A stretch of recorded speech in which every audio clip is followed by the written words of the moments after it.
Samajwadi party के राष्ट्रीय अध्यक्ष अखिलेश यादव का बयान, हमने एक ऐसा नेता खोया है जो संगठन और जमीनी चीजों को समझते थे। अखिलेश ने कहा, छोटे सिंह यादव जी की कमी समाजवादी आंदोलन में हमेशा दिखाई देगी। भारतीय जनता पार्टी चाहती है कि धर्म धर्म से लड़े, जाति जाति से लड़े। नकारात्मक राजनीति करने का तरीका है भारतीय जनता पार्टी का। एक होती है घोषित और एक होती है अघोषित। अखिलेश ने कहा, अगर हम इमरजेंसी को याद कर रहे हैं तो इस समय से जो इमरजेंसी चल रही है उसको भी ध्यान में रखना चाहिए। पूरी सरकार में पानी चूरा है भ्रष्टाचार का। अखिलेश ने कहा, जिनके बाल काटे गए, चोटी काटी गई, वह अपने भगवान की भी भागवत कथा नहीं कह सकते हैं। बीजेपी को तकलीफ यह है कि भगवान कृष्ण का प्रचार ज्यादा है, उन्हें दुनिया में पूछते हैं। अखिलेश ने कहा, बीजेपी को और बीजेपी की विचारधारा को अंग्रेजी ने बनाया।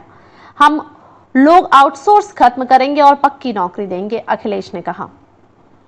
हालांकि एक है घोषित और एक होती अघोषित।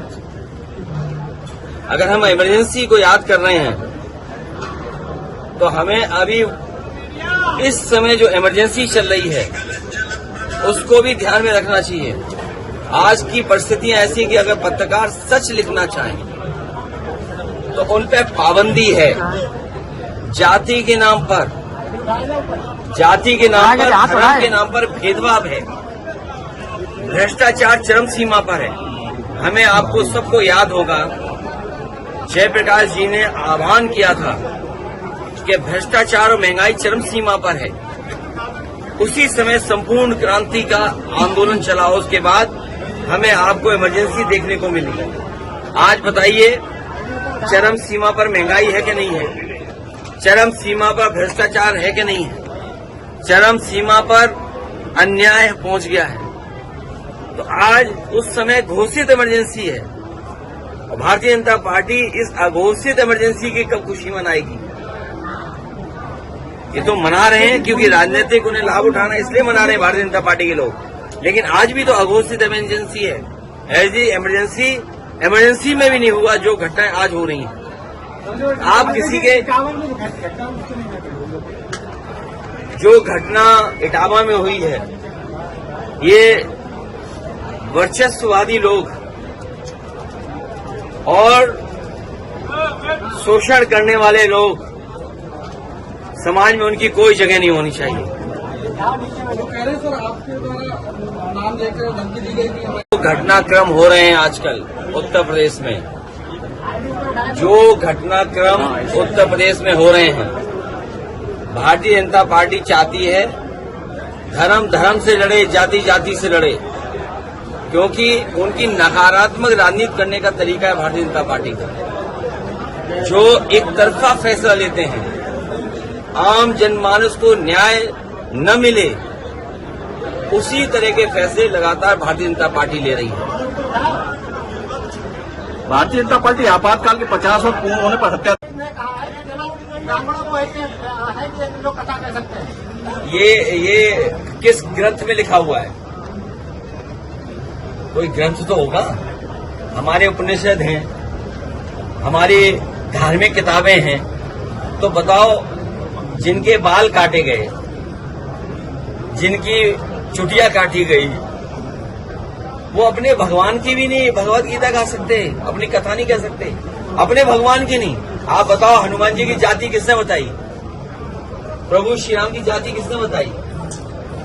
बताइए, प्रभु श्री राम की जाति किसने बताई थी? आप बताइए। आप कोई नहीं बोलेगा क्योंकि इमरजेंसी है। अगर नाम बोल दोगे तो डीएम एसपी आपको जेल भेज देंगे। ये तो इमरजेंसी है। आप बताइए, रुक जाओ भाई, ये बताओ, प्रभु श्री राम को और प्रभु श्री राम की जाति किसने बताई? भगवान सबके, हमारे भी हैं।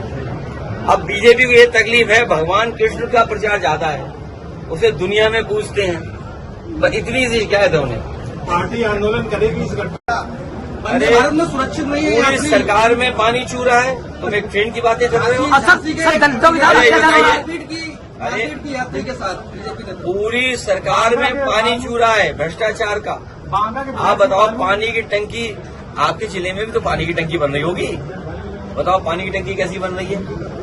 और पानी की टंकी जो भी बन रही हो, लेकिन बताओ उसमें पाइपलाइन कितनी बड़ी बिछ रही है। बताओ, हर गांव में शिकायत है नहीं? हर नाली खोद दी है। अभी मैं आ रहा हूँ, पूरा पड़ा हुआ फरकवार। फरका स्मार्ट सिटी तो नहीं है। क्या हालत कर दी बताओ। सुनने में आया कि यहाँ कोई अगर जानवर भी खो जाए तो उसके लिए पकड़ने के लिए कोई व्यवस्था नहीं है। सुनने में आया कि कोई दरखास्त लेके जा रहा था, उसका कोई जानवर खो गया, उसको भी नहीं पकड़ सकती पुलिस। सर यहाँ की पुलिस दलितों पर अत्याचार कर रही है लगातार, क्या बात है? हम लोग आउटसोर्स को खत्म करेंगे और पक्की नौकरी देंगे। सर यूपी पुलिस में नियुक्ति हुई, उन्होंने कहा कि पहले तो अंदर अंदर हो जाती थी, हमने खुलेआम की है और सबको नियुक्ति पत्र खुले मन से दिए। गृह मंत्री जी ने खुद अपने हाथ से दिए। इनसे कहिए कि इस भर्ती की सूची जारी कर दे, पीडीए की सूची एक, और इससे भी आसान भर्ती कम से कम 35,000 लोगों की समाजवादी सरकार में की थी। 2 बातें बता के जा रहा हूं, बाद में पुलिस से पूछ लेना। प्रमोशन हुआ था पुलिस में सबसे ज्यादा, कई वर्षों से प्रमोशन पुलिस का रुका हुआ था, प्रमोशन नहीं हो सकता था। इकट्ठा सिपाही को प्रमोशन दिया बिना परीक्षा के और प्रमोशन मिला, नंबर 1। नंबर 2, मेरिट से भर्ती। आप एक व्यक्ति ले आओ मेरिट की भर्ती का, एक व्यक्ति जिससे पैसा लिया हो। मेरिट से भर्ती जो समाजवादी सरकार में हुई है, एक बता दें, और अगर नहीं बता पा रहे हैं तो योगी जी को और इनको अपना सनातन धर्म छोड़ देना चाहिए। सर सरकारी स्कूल बंद किए जा रहे हैं जिससे कि टीचर, हम लोग आउटसोर्स को खत्म करेंगे और पक्की नौकरी देंगे। सर यूपी पुलिस में नियुक्ति हुई, उन्होंने कहा कि पहले तो अंदर अंदर हो जाती थी, हमने खुलेआम की है और सबको नियुक्ति पत्र खुले मन से दिए। गृह मंत्री जी ने खुद अपने हाथ से दिए।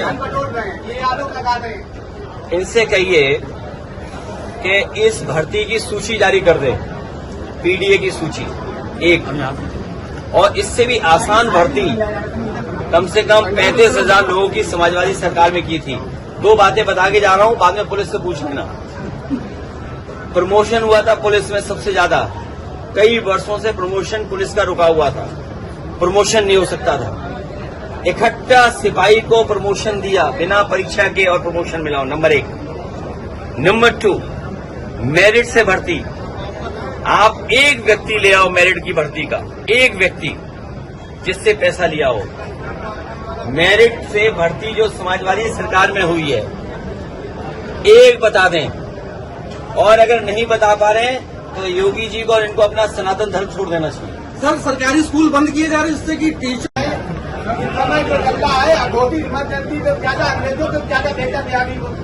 अरे भाई, बीजेपी को और बीजेपी के विचारधारा को अंग्रेजों ने बनाया, और कांग्रेस पार्टी का गठन हुआ इटावा में। हमारे जानते हुए साथी, क्यों कांग्रेस का गठन तो इटावा से भी तो संबंध है। एओ ह्यूम वहां के जिलाधिकारी थे, इटावा के जिलाधिकारी थे। तो भारतीय जनता पार्टी भ्रष्टाचार पर, महंगाई पर, और हमारा साथी सही कह रहा है, बताओ, विधायक ने एसडीएम को कूट दिया। एक विधायक ने, सुना है, अखबारों में पढ़ा है, टीवी पे चला है, सोशल मीडिया पे, एक विधायक जी ने एसडीएम को मार मार के ठीक कर दिया। उसके बाद कोई दरोगा बचाने आया तो दरोगा को भी पीट दिया। बताओ, एक एमएलसी कमरे में बंद करके कूटे गए, ये पता आपको नहीं पता है? एक एमएलसी को कुछ लेन देन या उस बंटवारे में झगड़ा हो गया तो एमएलसी को कमरे में बंद किया, फिर कूटा गया, उसे कूटा, खूब कूटा। अब कूटना तो जानते हो क्या होता है। और इसी तरह जब उनके ट्रक नहीं छोड़े जा रहे थे, जो नंबर ही नहीं है जिसमें कुछ लिखा भी है अलग से, वो उनकी पहचान है, तो एसडीएम को पीटा गया। कानपुर का आप और हम लोग जानते ही हैं कि डीएम और सीएमओ में झगड़ा चल रहा है। इनके मंत्री अधिकारियों की शिकायत करें कि ट्रांसफर उनके कहने से नहीं हो रहा, ट्रांसफर कैंसिल हो रहा। इस स्वास्थ्य विभाग में आप पता कर लो ट्रांसफर होने के लिए क्या क्या करना पड़ता है डॉक्टरों और उन लोगों को।